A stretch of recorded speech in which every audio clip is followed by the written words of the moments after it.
चलिए ठीक है, तो अगला क्षेत्र भी मैं दिखा देता हूं, फिर और सीटों पर हम बात कर पाएंगे। जयपुर धौलपुर के बाद राजस्थान का दूसरा क्षेत्र है टोंक कोटा, जहां 24 सीटें आती हैं। टोंक कोटा में माधोपुर, कोटा और झालावाड़, बारां ये इलाके हैं। सचिन पायलट और वसुंधरा राजे का यहां काफी प्रभाव है, इसी रीजन से चुनाव लड़ रहे हैं। टोंक और झालार पाटन ये उनकी कॉन्स्टिट्यूएंसीज हैं। टोंक कोटा की 24 सीटों पर क्या होने जा रहा है, एग्जिट पोल आपके सामने रख देते हैं। यहां की 24 सीटों का एग्जिट पोल, तो यहां आप देखेंगे यहां भी कांग्रेस पार्टी बड़ी पार्टी बनकर उभरती दिख रही है। 12 सीटों पर कांग्रेस और 10 सीटों पर भारतीय जनता पार्टी जीत सकती है, अन्य को मिल सकती हैं 2 सीटें। टोंक कोटा में भी कांग्रेस बड़ी पार्टी, और इस लिहाज से आप देखिए तो राजस्थान का जो अभी तक की 72 सीटों का जो एग्जिट पोल है वो आपके सामने आ चुका है। राजस्थान 72 सीटों में से 30 पर बीजेपी जीत हासिल करती हुई दिख रही है, 37 पर कांग्रेस पार्टी तो बड़ी पार्टी बनकर लगातार है, और फासला कायम है बीजेपी और कांग्रेस के बीच में लगातार। दूसरा क्षेत्र है जहां पर कांग्रेस पार्टी ने बढ़त हासिल की है। इससे कम से कम ऐसा तो अभी नहीं लगता प्रतीत होता इन 2 क्षेत्रों को देखते हुए कि बिल्कुल कोई एक तरफा जो फैसला है वो राजस्थान की जनता देने जा रही है, जैसा हर बार वो देती है। क्या इस बार कोई फंसा हुआ चुनाव था राजस्थान का? आगे हम और बात करेंगे, लेकिन पहले इन 2 क्षेत्रों पर मैं अजय आलोक साहब की राय ले रहा हूं। अजय जी, फंस गया क्या राजस्थान का चुनाव?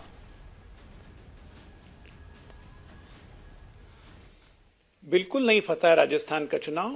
राजस्थान में आप निश्चिंत रहिए, हम अभूतपूर्व मेजॉरिटी लाने जा रहे हैं। मैं फिर से एग्जिट पोल को अपनी ओपिनियन में बता चुका हूं, उस पर समय व्यर्थ नहीं करूंगा, लेकिन राजस्थान में हम एज पे तो शुरू से चल रहे थे आप ओपिनियन पोल्स के हिसाब से, लेकिन हम जानते थे कि हम बहुमत में आ रहे हैं और बहुत मजबूती से बहुमत में आ रहे हैं। तो आने दीजिए 3 तारीख को देखेंगे। तब तक देखिए आज तो नंबर्स का दिन है ना, तो आप अपना जो नंबर है राजस्थान का जो आप मानते हैं वो बता दें।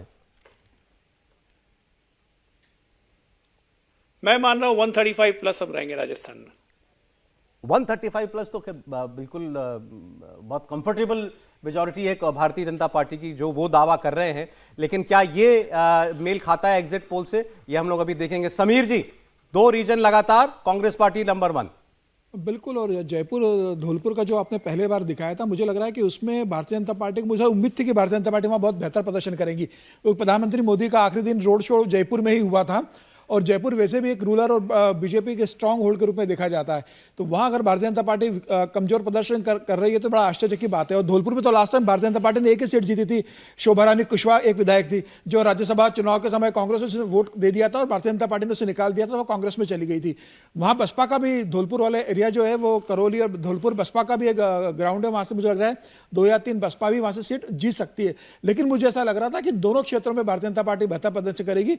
कोटा का भी जैसे आपने टोंक का बताया, टोंक तो बेसिकली सचिन पायलट का एरिया रहा है, तो वहाँ गुर्जर का एक प्रभाव रहा है। इसके अलावा कोटा अगर आता है तो वो ओम बिरला और लोकसभा स्पीकर का खेल। लेकिन इस बार यही तो सब चर्चा कर रहे थे ना कि गुर्जर वोट जो है वो पिछली बार एक तरफा जाएगा, चला गया था कांग्रेस के पास, इस बार नाराज है कांग्रेस से। तो इस बार ये मतलब बड़ा सरप्राइजिंग लग रहा है कि किस तरीके से मतलब वोटिंग हुआ है इस ट्रेंड में। ये 2 मजबूत क्षेत्र है जहां से भारतीय जनता पार्टी को बहुत ज्यादा सीटें मिलना थी, वहां भारतीय आपके लिए सरप्राइजिंग है ये? निश्चित रूप से मेरे लिए सरप्राइजिंग, और मुझे अभी भी लग रहा है कि इन दोनों क्षेत्रों में भारतीय जनता पार्टी को ज्यादा सीटें मिलेगी। देखिए राजस्थान का जो परंपरा रही है उसके तो विपरीत है अभी तक आपका एग्जिट पोल।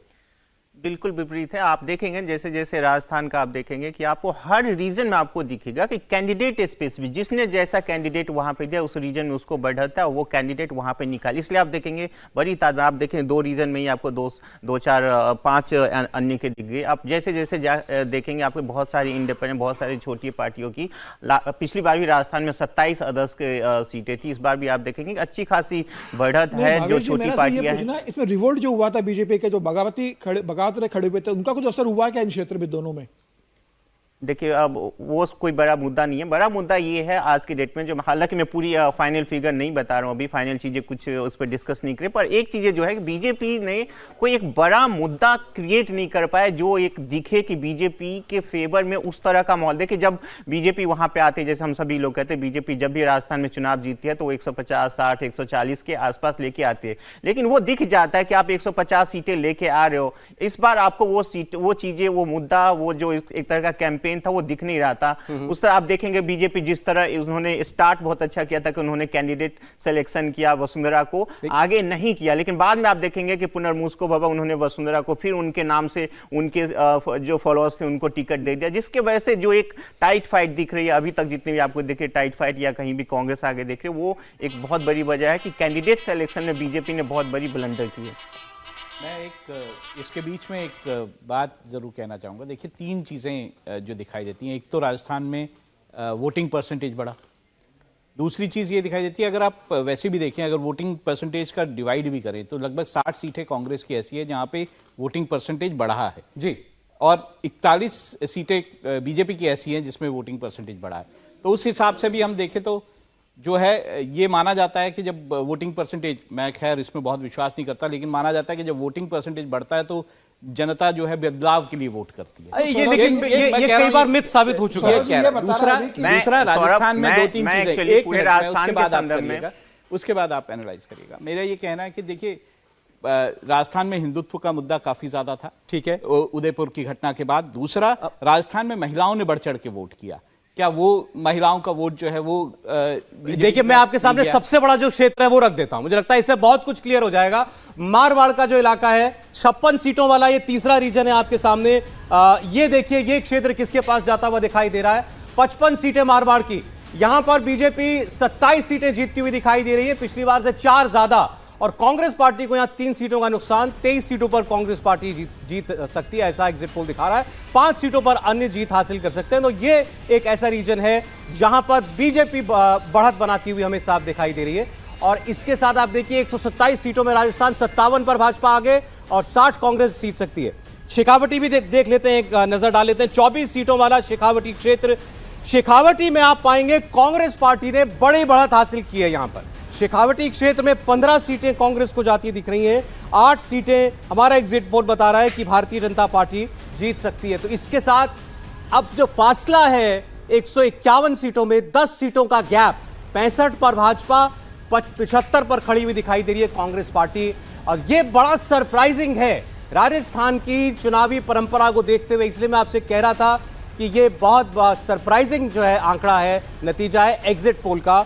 फाइनल आंकड़ा आपके सामने मेवाड़ के साथ आएगा राजस्थान का, 48 सीटें मेवाड़ की, जहां पर आप पाएंगे कांग्रेस पार्टी एक बार फिर बढ़त बना रही है। 24 सीटों पर कांग्रेस आगे दिख रही है, बीजेपी 20 सीटों पर जीत हासिल कर सकती है, अन्य को मिल सकती हैं 4 सीटें। इसके साथ 199 सीटें जिन पर वोट पड़े, उसमें 80 से 90 पर आप भारतीय जनता पार्टी को पाएंगे, कांग्रेस पार्टी को 94 से 104 पर।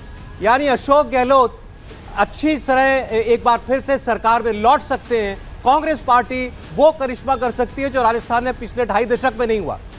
कांग्रेस पार्टी राजस्थान जीत सकती है, इसकी शायद प्रेडिक्शन इससे पहले किसी ने नहीं की थी, लेकिन अब ये साफ दिखाई दे रहा है कि ये चुनाव नहीं केवल बहुत नजदीकी था, बल्कि कांग्रेस पार्टी इसमें आगे चल रही थी। स्कोर कार्ड में आप देखिए, 3 पर खड़ी है कांग्रेस और 1 पर भारतीय जनता पार्टी। 3-1 कांग्रेस के पक्ष पे स्कोर कार्ड जो है इस वक्त दिखाई दे रहा है। बहुत चौंकाने वाले आंकड़े हैं, बहुत ही सरप्राइजिंग।